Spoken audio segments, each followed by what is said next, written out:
Hello everyone and जय Hind to all. मैं अनमोल माटा आप सभी का स्वागत करती हूँ क्रेजी जीके ट्रिक के यूट्यूब प्लेटफॉर्म पे। आज की क्लास में हम लोग सेंटेंस इंप्रूवमेंट कवर करने जा रहे हैं। प्रीवियस क्लासेस में हम लोगों ने स्पॉटिंग ऑफ एरर्स डिस्कस किया था। टोटल 5 वीडियोस है, प्लेलिस्ट बना दी गई है आप लोगों के लिए। तो अगर आपने अभी तक उन वीडियोस को नहीं देखा है तो please do watch it, because काफ़ी सारी चीज़ें आपको उन वीडियोज से सीखने को मिलेगी। उस वीडियो में हमने ऑलमोस्ट 60 to 70 के बीच में अलग अलग कंसेप्ट बेस्ड क्वेश्चंस देखे थे। तो कोशिश यही रहेगी कि सेंटेंस इंप्रूवमेंट पे भी हम लोग ऑलमोस्ट 4 से 5 वीडियोस लेकर आए और हर क्वेश्चन में आपको कुछ नई अप्रोच सिखाने की कोशिश करें। तो आज की वीडियो में भी आपको काफ़ी कुछ चीज़ें सीखने को मिलेगी। तो स्टार्ट करते हैं हमारा वीडियो। क्वेश्चन नंबर 1 आप लोगों के सामने है। आज की क्लास में मैंने टोटल 20 क्वेश्चंस रखे हैं। तो 1 to 20 तक आप लोग नंबरिंग कर लेना अपनी कॉपी में। क्वेश्चन जैसे ही आप लोगों के सामने रिफ्लेक्ट होगा आप पहले खुद से उसका आंसर सॉल्व करने की कोशिश करना और फिर उसके बाद आप एक्सप्लेनेशन पार्ट देना। फिर जैसे ही वीडियो खत्म हो जाए आप मुझे कमेंट में ज़रूर बताना कि आउट ऑफ 20 आप लोगों का कितना स्कोर था। मैं चेक करती हूँ जितने भी स्टूडेंट्स कमेंट करते हैं हमारी प्रीवियस वीडियोस पे, मैंने सबके कमेंट्स देखे हैं। तो प्लीज़ आप लोग कमेंट करना अपने score. I just want to check कि कितने स्टूडेंट के कितने क्वेश्चंस करेक्ट हो रहे हैं। ठीक है जी, तो स्टार्ट कर लेते हैं हमारा वीडियो। एंड क्वेश्चन नंबर 1 आप लोगों की स्क्रीन पर आए उससे पहले कुछ डायरेक्शंस गिवन है, एक बार उन्हें रीड कर लेते हैं। Select the most appropriate option to substitute the underlined segment. आपके पास एक सेंटेंस रहेगा डियर स्टूडेंट्स, उस सेंटेंस में से कोई पर्टिकुलर पार्ट अंडरलाइन रहेगा। आपका काम क्या रहेगा, उस अंडरलाइन वाले पार्ट को आपको चेक करना है कि वो ग्रामेटिकली करेक्ट है कि नहीं। अगर पूरा सेंटेंस करेक्ट है, आपको लग रहा है कि जो अंडरलाइन वाला पार्ट है वो भी करेक्ट है, तो फिर आपको किस पर मार्क करना होता है, नो सब्स्टिट्यूशन रिक्वायर्ड या फिर नो इम्प्रूवमेंट रिक्वायर्ड, जो भी आपके पास ऑप्शन गिवन हो। दूसरी चीज मैं आपको ये बताती हूँ कि जब भी हम सेंटेंस इंप्रूवमेंट के क्वेश्चन सॉल्व करते हैं तो 3-4 चीजें हमें अपने माइंड में रखनी होती है। पहली चीज ये होती है कि मैक्सिमम क्वेश्चन जो आपके बेस्ड रहते हैं वो टेंस पे बेस्ड रहते हैं। फॉर एग्जाम्पल उन्होंने आपको स्ट्रक्चर दे दिया पैसिव वॉइस का, तो पैसिव वॉइस में आपको पता होना चाहिए कि हैज हैव के बाद बीन लगता है और बीन के बाद वर्ब की थर्ड फॉर्म होती है ना। तो हमको टेंस के सारे स्ट्रक्चर्स पता होने चाहिए, एक्टिव वॉइस में, पैसिव वॉइस में। सेकेंड थिंग, आपको कंडीशनल सेंटेंसेस का अच्छा नॉलेज होना चाहिए कि अगर सेंटेंस में इफ के साथ सिंपल प्रेजेंट की कंडीशन हो रही है तो बाद में कंडीशन कौन सी होती है, सिंपल फ्यूचर टेंस की। ठीक है, तीसरी चीज आपको क्या पता होना चाहिए, सब्जेक्ट वर्ब और एग्रीमेंट का रूल। अगर आपके सेंटेंस में सब्जेक्ट सिंगुलर होता है तो वर्ब भी आप सिंगुलर लिखते हैं, और अगर प्लूरल सब्जेक्ट होता है तो वर्ब भी आप प्लूरल लिखते हैं। चौथा कंसेप्ट जो आपका रहता है वो होता है फिक्स्ड प्रेपोजिशन बेस्ड। आपको पता होना चाहिए कि कौन सी वर्ब के साथ कौन सी प्रेपोजिशन आप यूज करते हैं। And the fifth thing is phrasal verb. Phrasal verb पे बेस्ड भी काफी सारे क्वेश्चंस एग्जामिनर आपसे पूछता है सेंटेंस इंप्रूवमेंट में, तो आपको फ्रेजल वर्ब का भी अच्छा नॉलेज होना चाहिए। ठीक है, तो वन बाय वन हम लोग क्वेश्चंस को डिस्कस कर लेते हैं। क्वेश्चन नंबर 1 में देखते क्या हो सकता है। ठीक है, the toy drummer place the drum if you press the button at the back. हमने देखा सेंटेंस में हमारा सब्जेक्ट सिंगुलर था बिकॉज टॉय ड्रमर, एक टॉय की बात हो रही है। आप लोगों ने भी देखा होगा, टॉय काफी फेमस है। वो ऐसा टॉय रहता है, उसके हाथ में ऐसा ड्रम रहता है और जैसे हम उसका बटन प्रेस करते हैं तो वो ऐसे ऐसे करके ड्रम बजाने लगता है ना। तो टॉय ड्रमर जो है वो आपका कौन सा सब्जेक्ट हो गया, सिंगुलर सब्जेक्ट हो गया। दैट मीन्स आगे वर्ब भी आपकी सिंगुलर होनी चाहिए। हमने देखा यहाँ पे प्लेस दिया हुआ था, ठीक है, दैट मीन्स ये करेक्ट है। प्लेस द ड्रम, ड्रम को वो क्या करता है, बजाता है। If you press the button at the back, अगर आप पीछे वाले बटन को क्या करते हो, प्रेस करते हो, तो दैट मीन्स हमने देखा यहाँ पर सेंटेंस में सब्जेक्ट सिंगुलर था, वर्ब भी सिंगुलर थी। आगे हमने देखा if you press the button at the back, ये वाली कंडीशन भी बिल्कुल सही थी। दैट मीन्स ये वाला सेंटेंस हमारा पूरी तरीके से करेक्ट था, हमें यहाँ पे सब्स्टिट्यूशन की कोई जरूरत भी नहीं थी, तो हमने क्या टिक कर दिया, नो सब्स्टिट्यूशन रिक्वायर्ड। ठीक है जी, आई होप आपको क्वेश्चन नंबर 1 क्लियर हो गया होगा। क्वेश्चन नंबर 2 की तरफ बढ़ जाते हैं। कोशिश करना खुद से इसका आंसर लगाने की, ठीक है, कोशिश करना खुद से मार्क करने की आंसर को। While washing your hands, rub them together for 20 seconds to remove the microbes on them. कहा जाता है कि जब भी हैंड वॉश करो तो 20 सेकेंड्स को हमें अपने हाथों को क्या करना चाहिए, रब करना चाहिए, सो दैट जितने भी माइक्रोब्स है वो क्या हो जाए, हट जाए वहां से, है ना। तो हमको मार्क किया गया है part the microbes on them. हमने देखा सेंटेंस में डैम लिखा हुआ है। डैम आप सभी को पता है हम कब यूज करते हैं, जब हमारा नाउन क्या होता है, प्लूरल होता है। हमने देखा यहाँ पे हैंड्स लिखा हुआ था, दैट मीन्स आपका नाउन प्लूरल है और यहाँ पे माइक्रो हाथों के लिए डैम भी लिखा हुआ है, दैट मीन्स ये वाला पार्ट तो करेक्ट हो गया। माइक्रोब्स के पहले द यूज किया, ये भी स्ट्रक्चर बिल्कुल करेक्ट है, दैट मीन्स इस वाले सेंटेंस में भी आपको कोई भी सब्स्टिट्यूशन की रिक्वायरमेंट नहीं थी। ये वाला पार्ट भी आपका ग्रामेटिकली क्या था डियर स्टूडेंट्स, बिल्कुल करेक्ट था। ठीक है, आप दूसरे ऑप्शन भी जरा देख सकते हो, यहाँ पे लिखा हुआ था दे। क्या कभी भी सेंटेंस में नॉमिनेटिव केस या बोले तो सब्जेक्टिव केस आ सकता है क्या प्रेपोजिशन के बाद? कभी भी नहीं। आपको पता होना चाहिए कि प्रेपोजिशन के बाद आप कौन सा केस लिखते हो, ऑब्जेक्टिव केस लिखते हो। अब यहाँ पे लिखा हुआ था ऑन दोज, ये दोस्त तो आ नहीं सकता बिल्कुल भी यहाँ पे, क्योंकि दोस्त तो होता है डिस्ट्रीब्यूटिव प्रोनाउन, है ना, वो यहाँ पर बिल्कुल भी यूज नहीं होगा, और देयर भी नहीं होगा कहीं से कहीं तक, है ना, that means no substitution required. The place is too much noisy. देखो, प्लेस के बारे में बताया गया कि ये प्लेस कैसी है भैया, ये प्लेस टू मच नॉइजी है। अब काफी सारे स्टूडेंट्स इसमें क्या मार्क कर देंगे, मैडम वापस से नो सब्स्टिट्यूशन। मुझे पता है काफी बच्चे ये वाली गलती करेंगे, क्यों? क्योंकि उनके बीच में एक कंफ्यूजन होता है। क्या कंफ्यूजन होता है वो अभी क्लियर करते हैं हम, है ना। देखो, दो चीजें होती है, एक होता है टू मच और एक होता है भाई मच टू। ठीक है, ये दो टाइप के स्ट्रक्चर होते हैं। टू मच के बाद हमेशा जो चीज होती है वो क्या होती है, नाउन। क्या यूज होती है, नाउन यूज होती है। और मच टू के बाद जो चीज यूज होती है वो होती है एडजेक्टिव। क्या होती है डियर स्टूडेंट्स, एडजेक्टिव होती है। ये क्यों होता है, ये जब हम डिटेल वाली क्लास देखेंगे ना तब मैं आपको बताऊंगी। ठीक है, टू मच के बाद नाउन होता है। अब आपने देखा टू मच के बाद तो एडजेक्टिव था, दैट मीन्स ये स्ट्रक्चर तो गलत है, सेंटेंस में इंप्रूवमेंट की रिक्वायरमेंट है। अब क्या, ये तो होगा नहीं। मच टू, मच नॉइजी, जम ही नहीं रहा कहीं से कहीं तक, हटाओ इसको। टू नॉइजी हो सकता है या फिर मच नॉइजी होता है। याद रखना, जब भी कोई चीज अनप्लीजेंट हो, जो चीज बुरी हो, उसके लिए हम हमेशा कौन सा एडवर्ब यूज करते हैं, टू यूज करते हैं। जैसे मैं बोलूं आज गर्मी बहुत ज्यादा है, तो मैं क्या बोलूंगी, the weather is too hot, that means weather, आज जो मौसम है वो क्या है, बहुत ज्यादा गर्म है। आ रही बात समझ में? तो यहाँ पर हमारा करेक्ट सेंटेंस क्या हो जाएगा, टू नॉइजी हो जाएगा। आई होप आपको ये वाला सेंटेंस क्लियर हो गया होगा। बढ़ते हम लोग आगे। उससे पहले एक छोटी सी इंफॉर्मेशन आपको दे देते हैं कि आप लोगों को अभी जैसे मैंने बताया कि टू मच और मच टू क्या होता है, उसके बाद हम नाउन क्यों लगाते हैं और मच टू के बाद एडजेक्टिव क्यों लगाते हैं। तो आपके इन सारे रीजंस, आपके सारे क्यों का सवाल के लिए हम 1 मार्च से न्यू बैच लेकर आ रहे हैं इंग्लिश का, जिसमें सारी चीजें आपको डिटेल में पढ़ाई जाएगी फ्रॉम जीरो टू एडवांस। ठीक है, आपको जीरो से लेके एडवांस तक सारी चीजें पढ़ाई जाएगी। इस बैच में आप लोगों का ग्रामेटिकल पार्ट भी रहेगा, साथ ही साथ कंप्रिहेंशन और वोकैबुलरी भी रहेगी। ये बैच आप लोगों के लिए अवेलेबल है, जिसमें रिकॉर्डेड एंड लाइव क्लासेस दोनों रहेगी। अगर आप लाइव क्लास नहीं अटेंड कर पाते तो आप रिकॉर्ड भी देख सकते हैं, स्टडी मटेरियल मिलेगा, मॉक टेस्ट होगा और साथ ही साथ 1 ईयर की वैलिडिटी भी मिलेगी। इन सारी एग्जाम्स के लिए आप इस बैच को परचेस कर सकते हो। ठीक है, और अगर आपके मन में कुछ भी डाउट हो तो इस गिवन नंबर पे आप लोग कॉन्टेक्ट करके बात कर सकते हो। ओके जी, तो इस बैच के रजिस्ट्रेशन ओपन हो चुके हैं, बहुत ही कम सीट्स बाकी है, और जो फर्स्ट 500 स्टूडेंट्स हैं हमारे, उनके लिए कुछ स्पेशल डिस्काउंट्स भी अवेलेबल है। तो अगर आप भी उस ऑफर को अवेल करना चाहते हो तो जल्दी से कोर्स परचेस करो, और मिलते हैं हम लोग 1 मार्च से। ठीक है जी। So now question number 4 is, I wish I have come an hour sooner. देखो, अब यहाँ पे विश की बात बता रहा है, वो पर्सन कहना चाह रहा है कि काश मैं क्या करता, 1 घंटे पहले आ जाता। दैट मीन्स वो आया क्या, नहीं आया। आना चाहता था, वो अपनी क्या रिग्रेट बता रहा है कि मैं 1 घंटे पहले आ जाता।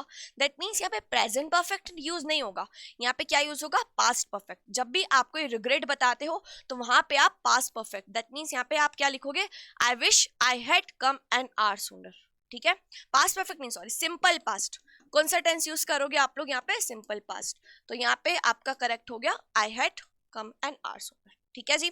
जब भी आप कोई रिग्रेट की बात करते हो ना, आपको जब कोई पछतावा होता है, तो वहां पे आप इस तरीके से सेंटेंस को बनाते हो। ठीक है, आई विश आई हैड कम।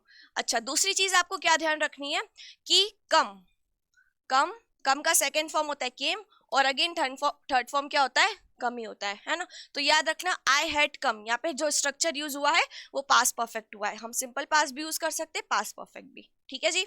चलो नेक्स्ट क्वेश्चन देख लेते हैं, बहुत इंपॉर्टेंट है, सब्जेक्ट वर्ब एग्रीमेंट पे बेस्ड है। देखते हैं हम लोग, ईदर द बियर्स और the lion has escaped from the zoo. अब आप सभी को पता होगा कि ईदर और के केस में हम क्या करते हैं, जो भी आपका बाद वाला सब्जेक्ट होता है और के बाद वाला सब्जेक्ट होता है, उसी के अकॉर्डिंग हम क्या यूज करते हैं, वर्ब यूज करते हैं। हम लोग स्पॉटिंग ऑफ एरर्स में भी ये चीज अच्छे से देख चुके हैं। तो हमने देखा लायन सिंगुलर था तो इन्होंने हैज यूज किया है, हैज के साथ वर्ब की थर्ड फॉर्म आती है, दैट मीन्स ये वाला पार्ट भी करेक्ट है। From the zoo, that means इस वाले पार्ट में भी कोई एरर नहीं है, ये सेंटेंस पूरा करेक्ट है, ठीक है, no substitution required. Here's to the news tonight at 9 p.m. as there will be an important announcement about the budget.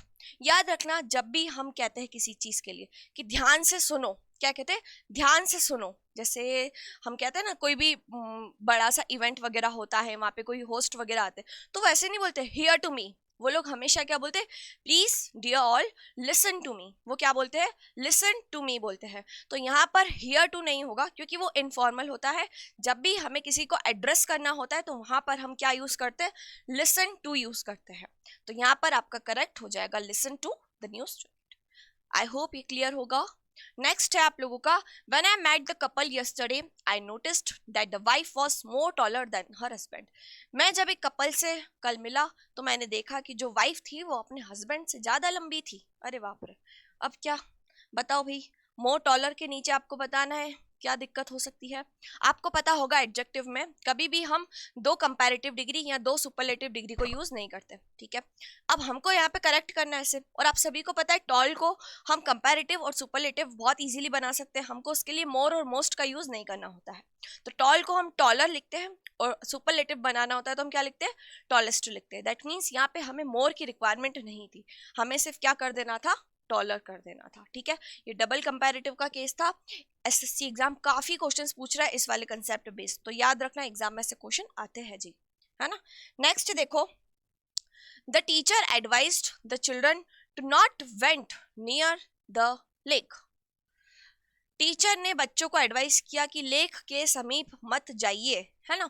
अब टू नॉट वेंट, आप सभी को पता होगा कि टू के साथ हम वर्ब की कौन सी फॉर्म लगाते हैं, फर्स्ट फॉर्म लगाते हैं। अब ये सेंटेंस जो चल रहा है ना आपका इनडायरेक्ट नरेशन में चल रहा है कि टीचर ने एडवाइस किया, किसको एडवाइस किया, चिल्ड्रन को एडवाइस किया कि लेक के पास मत जाओ।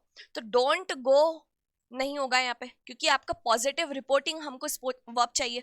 पॉजिटिव रिपोर्ट के अकॉर्डिंग हम हमेशा क्या यूज करते हैं, नॉट टू गो यूज करते हैं। क्या यूज करते हैं, नॉट टू गो। जब हम नरेशन वाला टॉपिक डिस्कस करेंगे तब मैं आपको डिटेल में बताऊंगी। बाकी इसका करेक्ट आंसर क्या है, not to go near the lake. I hope आपको क्वेश्चन क्लियर होगा।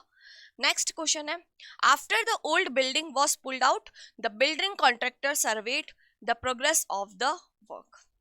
ठीक है, जैसे ही पुरानी बिल्डिंग को पुल आउट किया गया तो जो बिल्डिंग का कॉन्ट्रैक्टर था वो सर्वे करने आया प्रोग्रेस वर्क की। अब देखो आपका जो एरर है वो पुल्ड आउट में होना चाहिए। अब आपको फ्रेजल वर्ब का नॉलेज अच्छे से होना चाहिए कि पुल के बाद आउट लिखा हुआ है तो उसका मतलब क्या होना चाहिए, पुल के बाद डाउन लिखा है तो उसका मतलब क्या होना चाहिए, पुल के बाद अप लिखा है तो क्या होता है, पुल के बाद ओवर लिखा है तो क्या, है ना। ये सारी चीजें जब हम फ्रेजल वर्ब डिस्कस करेंगे तब बताऊंगी। अभी आपको करेक्ट आंसर बताती हूँ इसका जो करेक्ट आंसर होगा वो होगा पुल डाउन। जब भी किसी बिल्डिंग के गिरने की बात होती है, कोई बिल्डिंग धराशायी हो गई, कोई भी चीज गिर गई, डिस्ट्रॉय हो गई, खराब हो गई, तो उसके लिए हम फ्रेजल वर्ब क्या यूज करते भाई, पुल डाउन यूज करते। तो आपका यहाँ पे करेक्ट आंसर हो जाएगा पुल डाउन। अगर मैं बताऊं पुल आउट का मतलब क्या होता है, तो पुल आउट का मतलब होता है किसी भी कार का एकदम से स्टार्ट होके आगे चलने लगना। ठीक है, जैसे कि ट्रैफिक वगैरह, ट्रैफिक का किसी भी मार्केट में आप जाते हो तो मान लीजिए कोई शॉप है उसके पास में कोई कार रुकी हुई है, अब उस कार को चलना है आगे तो वो क्या एकदम से चलने लग जाएगी, तो हम क्या बोलेंगे, the car pulled out from that road. ठीक है, नेक्स्ट क्वेश्चन है, the Apple a day keeps the doctor away. ये तो बहुत जानी मानी फ्रेज है ना, प्रोवर्ब है जिसे हम कहते हैं हिंदी में कहावत कि एक एप्पल खाओ रोज डॉक्टर से फिर दूर रहो। An apple a day keeps the doctor away कहा जाता है ऐसा। तो आप सभी को पता होगा कि एप्पल के पहले आप लोग यहाँ पे द नहीं लगाओगे क्योंकि हम कोई डेफिनेट एप्पल की बात नहीं कर रहे, हम इन जनरल बात कर रहे कि एक एप्पल क्या करता है, डॉक्टर को आपसे दूर रखता है। अगर आप रोज एक एप्पल खाओगे तो आप स्वस्थ रहोगे, है ना। तो यहाँ पे जो करेक्ट आंसर आपका हो जाएगा एन एप्पल अ डे। ठीक है जी, आई होप आपको यहाँ पे क्लियर हो गया होगा। क्वेश्चन बहुत इजी था। Next question again very important concept, इस पे बेस्ड कहीं सारे क्वेश्चंस पूछे जा रहा है एसएससी एग्जामिनर, है ना। No sooner she had put the baby to sleep when a loud noise woke him up. कि बेबी सोया ही था कि इतने में एक लाउड नॉइज हुआ और वो बच्चा फिर से जाग गया। अरे बाप रे, बच्चा जाग गया, अब क्या करे, बताइए क्या एरर होगा। देखो ये वाला जो रूल है ना कंजंक्शन बेस्ड है, आप सभी को पता होना चाहिए कि नो सूनर के साथ हम हमेशा पेयर में क्या यूज करते, T H A N than use करते, और जब भी हार्डली स्कार्सली रेयरली होता है तो उसके साथ हम यूज करते वैन या फिर बिफोर। हमने देखा इधर वैन था, दैट मीन्स हमें क्या चाहिए था, रेयरली बेयरली ये चाहिए था। हमने इधर देखा कोई भी ऑप्शन में ऐसा नहीं था, सिर्फ एक ही ऑप्शन में था, क्या था, स्कार्सली हैड शी। दूसरी चीज आपको क्या पता होनी चाहिए कि जब भी आप सेंटेंस की स्टार्टिंग में एडवर्ब लिखते हो, जैसे ये एडवर्ब है, ये भी आपका एडवर्ब है, रेयरली बेयरली हार्डली ये सारे भी एडवर्ब है। जब भी एडवर्ब होता है तो हम सेंटेंस में क्या फॉलो करते हैं, इन्वर्जन फॉलो करते हैं। Inversion that means helping verb and then उसके बाद सब्जेक्ट और फिर मेन वर्ब। ठीक है जी, चलो नेक्स्ट क्वेश्चन देख लेते हैं। I wished I have tried more harder. Again same question आ गया है, यहाँ पे भी डबल कंपैरेटिव यूज कर लिया इन्होंने, जो कि गलत है ना। आपको यहाँ पे लिखना था I wished I had tried more hard, क्या होगा, I wish I had tried more hard. ठीक है,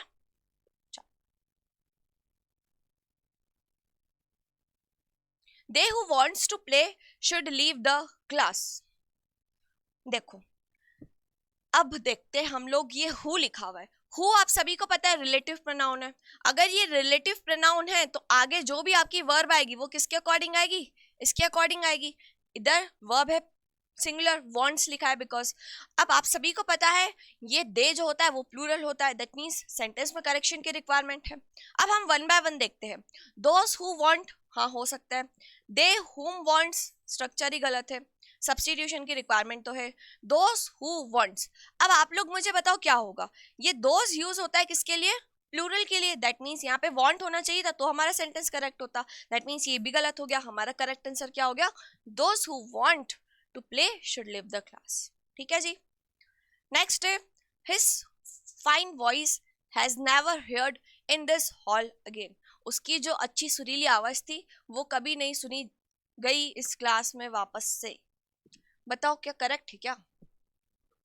इस सेंटेंस में बोलने का उसका तात्पर्य ये है कि उसकी जो फाइन वॉइस है ना, अब वो आगे से कभी सुनाई नहीं दी जाएगी, है ना। वो से बोल रहा आगे से कभी भी आपको उसकी फाइन वॉइस सुनने को नहीं मिल पाएगी। दैट मीन्स आपको यहाँ पे प्रेजेंट परफेक्ट टेंस यूज नहीं करना था भाई, आपको यहाँ पे क्या यूज करना था, फ्यूचर टेंस यूज करना था, विल नेवर बी हियर्ड। ठीक है, आज के बाद आपको उसकी वॉइस कभी भी नहीं सुनाई दी जाएगी। ठीक है, चलो नेक्स्ट है he is determined in expanding his business. Determined in expanding his business, आप सभी को पता होना चाहिए कि determined के बाद हम हमेशा preposition क्या यूज करते हैं, to, क्या यूज करते हैं, to। तो यहाँ पे आपका करेक्ट आंसर हो जाएगा determined to expand, और to के साथ यहाँ पे verb की फर्स्ट। ठीक है जी, इजी क्वेश्चन था अभी। नेक्स्ट है he asked from me that I had seen the movie or not। उसने मुझसे पूछा कि मैंने मूवी देखी है कि नहीं। आप सभी को पता होना चाहिए कि वेदर के साथ हमेशा पेयर में कौन चलता है, और। जैसे अभी थोड़ी देर पहले हमने आपको बताया था कि नो सूनर के साथ हम लगाते देन, है ना। वैसे ही ये और जब भी आता है ना तो आगे कभी हम इफ नहीं यूज करते या फिर दैट नहीं यूज करते, हम पेयर में क्या यूज करते हैं, वेदर यूज करते। तो करेक्ट सेंटेंस आप लोगों का हो जाएगा फर्स्ट, करेक्ट हो जाएगा she asked me whether I had seen the movie और नॉट। ठीक है जी, याद रखना वेदर और हमेशा पेयर में चलता है। नेक्स्ट क्वेश्चन है it is time for the children to go to bed. बताइए, it is time for the children to go to bed. अब देखो जितने भी स्ट्रक्चर यहाँ पे दिए सबके सब गलत है, ये वाला पार्ट सही है, इसमें कोई भी सब्स्टिट्यूशन की रिक्वायरमेंट नहीं है। It is time for the children to go to bed. ठीक है जी, बिल्कुल सही था, इसमें कोई भी एरर नहीं है। नेक्स्ट है he replied mine letter after a month. आप सभी को पता होना चाहिए कि जो माइन लिखा हुआ है, क्या लिखा है इधर, माइन। माइन क्या होता है आपका, पजेसिव प्रोनाउन होता है। पजेसिव प्रोनाउन का मतलब होता है उसके अंदर, जैसे मैं बोलूं दिस बैग, ये जो बैग रखा हुआ है वो मेरा है, तो मैं क्या बोलूंगी, दिस बैग इज माइन। मतलब ये जो पजेसिव प्रोनाउन है ये हमेशा कहाँ पे यूज होता है, सेंटेंस के एंडिंग में होता है, और कभी भी पजेसिव प्रोनाउन के बाद हम दूसरा कोई नाउन ऐड नहीं करते हैं। तो आपका यहाँ पे ये वाला स्ट्रक्चर हो गया गलत, दैट मीन्स सब्स्टिट्यूशन की रिक्वायरमेंट तो है। रिप्लाई माई लेटर, आप सभी को पता होना चाहिए कि रिप्लाई के बाद हम हमेशा क्या लगाते हैं, टू लगाते हैं। क्या लगाते हैं, टू। तो आपका जो करेक्ट आंसर हो जाएगा वो जाएगा option number third, he replied to my letter after a month. ठीक है, चलो नेक्स्ट क्वेश्चन है, कोशिश करो इससे खुद से सॉल्व करने की। The river overflew its bank in the monsoon. मतलब बताया जा रहा है कि जो मॉनसून है, आप सभी को पता है बरसात के समय में क्या होती है, बहुत सारी नदियों में बाढ़ आ जाती है ना, किनारे बह जाते हैं बिल्कुल। तो वही बात की जा रही कि रिवर मॉनसून के समय में जो रिवर्स है उनमें क्या आ जाता है, बहुत सारा पानी आ जाता है, तो उसकी वजह से ओवरफ्लो जाते हैं उनके बैंक्स, उनके किनारे एकदम ओवरफ्लो जाता है। अब यहाँ पे इन्होंने यूज किया ओवरफ्लो। आप सभी को पता होना चाहिए कि इन्होंने तो यहाँ पे क्या यूज कर लिया, पास्ट टेंस यूज कर लिया, वर्ब की सेकंड फॉर्म यूज कर ली। बट यहाँ पे तो इन जनरल बात हो रही थी, इन जनरल बात हो रही थी तो हमें पास्ट टेंस नहीं, हमें सिंपल प्रेजेंट टेंस यूज करना था। सिंपल प्रेजेंट टेंस यूज करना था, तो आपने देखा सब जगह पे ओवरफ्लोज था। ठीक है, अब दूसरी चीज हमने देखी कि यहाँ पे लिखा हुआ था इट्स, और क्या लिखा हुआ था, इट्स। अब आप सभी को पता होना चाहिए कि ये जो है ना, इसका मतलब होता है इट इज। क्या होता है, इट इज। इट इज को हम ऐसे लिखते हैं, है ना। वैसे ही अगर मैं बात करूं हैजंट की, है ना, तो हैजंट का मतलब क्या होता है, हैज नॉट। ये क्या है, उसका कॉन्ट्रैक्टेड फॉर्म है। और इट्स क्या है, इट्स तो प्रोनाउन है, उसके बारे में बता रहे कि द रिवर ओवरफ्लो इट्स, मतलब कि करेक्ट आपका क्या होगा, इन दोनों में से कुछ होगा। अब आपने क्वेश्चन में देखा इधर क्या लिखा होता, बैंक्स लिखा होता, दैट मीन्स हमें प्लूरल ही चाहिए। तो प्लूरल ही चाहिए, तो आपका करेक्ट आंसर कौन सा हो गया, क्वेश्चन नंबर, आंसर नंबर 2। ठीक है जी, चलो नेक्स्ट देख लेते हैं हम लोग। Please hear to what I am saying. Again same question, please hear to नहीं होगा, है ना। हम जब भी किसी को एड्रेस करते हैं, बुलाते हैं, तो हम हियर टू नहीं बोलते, हम क्या बोलते हैं, लिसन टू मी, है ना। Please listen to me what I am saying. तो यहाँ पे आपका करेक्ट कौन सा हो जाएगा, please listen to what I am saying. ठीक है जी, अब सभी लोग 20 क्वेश्चंस हो गए हैं। मुझे बताना कि आउट ऑफ 20 आप लोगों का कितना स्कोर था। जितने भी बच्चे इस वीडियो को देख रहे हैं, मुझे सबका आंसर चाहिए कि आउट ऑफ 20 आप लोगों का क्या स्कोर रहा। ठीक है, चलो अब हम वीडियो एंड कर रहे हैं, उससे पहले अगेन अगर आपको इस बैच में एनरोल करना है तो 1 मार्च से न्यू बैच स्टार्ट हो रहा है, तो आप लोग जल्दी से अपना एडमिशन करवा लीजिए। काफ़ी सारे स्टूडेंट्स के एनरोलमेंट हो चुके हैं, आप लोग भी फटाफट से अपना एनरोलमेंट कराइए, सो दैट हम लोग सारी चीज़ें बिल्कुल डिटेल में पढ़े। ठीक है, तो वो सेशन हम अपना यहीं पे वाइंड अप कर रहे हैं। अगर आपके मन में कुछ भी डाउट या क्वेरी हो तो आप लोग मुझे कमेंट में रिप्लाई कर, मैसेज कर देना, मैं आपको उसका रिस्पॉन्ड करूंगी। वीडियो कैसा लगा मुझे कमेंट में ज़रूर बताना, और जितने भी प्रीवियस वीडियोस थे उसके भी कमेंट्स मुझे काफ़ी अच्छे लगे। आप लोग काफ़ी अप्रिशिएट कर रहे हो हमारी मेहनत को। यही होता है, जब टीचर एक मेहनत करता है तो वही एक्सपेक्ट करता है कि जो स्टूडेंट्स है वो उनको थोड़ा अप्रिशिएट करे, लाइक करे वीडियो को, है ना। तो आप लोगों के कमेंट्स भी काफ़ी अच्छे थे। इन सीरीज़ को भी हम कंटिन्यू ही रख रहे हैं आपके बोलने पे, तो ज़्यादा से ज़्यादा आप लोग क्या करोगे, इस वीडियो को शेयर करोगे, सो दैट सभी को इसका बेनिफिट मिल सके। वीडियो को लाइक करना तो फ्री ऑफ कॉस्ट रहता है, उसमें कोई अलग से चार्जेस तो लगते नहीं है ना। तो ज़्यादा से ज़्यादा वीडियो को लाइक करो, शेयर कर दो, और नेक्स्ट वीडियो में हम लोग अगेन सेंटेंस इंप्रूवमेंट के साथ ही मिलेंगे। ठीक है, तो नेक्स्ट क्लास में मिलते हैं। थैंक यू सो मच आज के इस वीडियो के लिए, एंड जय हिंद टू ऑल।